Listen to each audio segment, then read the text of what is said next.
Siyabingelela ingane zakwethu zase-South Africa News TV. Sicela uma uqala ukungena kuleli khasi lethu wenza ubulungisa, cofa subscribe button kule channel yethu ewunqa phambili.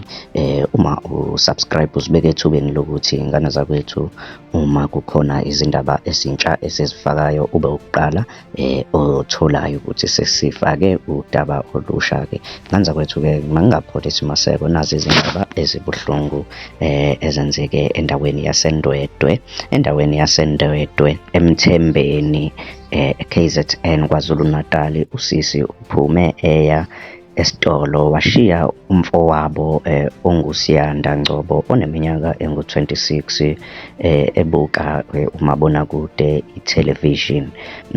Usethi mayebuya lo sisi esitolo usethola esedutshuliwe washona. Kubonakala sengathi uzama noma ubezama ukuphuma endlini, evele esedutshuliwe wayesebaleka wayowela ngezansi komuzi washona.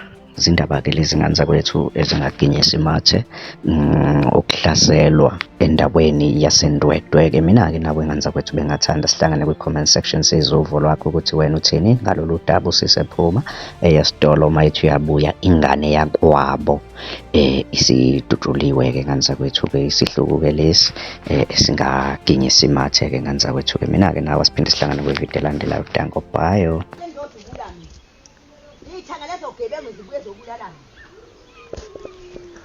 ngoba ngithi ngihlakanipha kuzophela ngoba kade nanimfuna vele uSiyanda nimzungeza, nizungeza niyifuna le ngane nithi yona ezovusa ikhaya. Uma ke nimbiza ngomthakathi nithi uyathakatha ungawakho bantu bala uyathakatha ungawakho.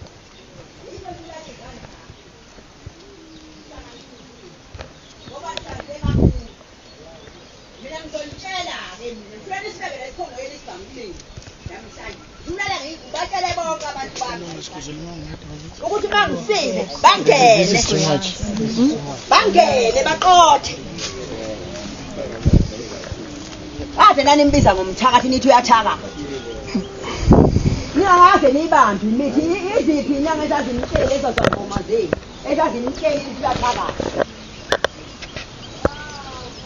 Yabona ukuthi ngibulala ingane yakho. Lungile kodwa.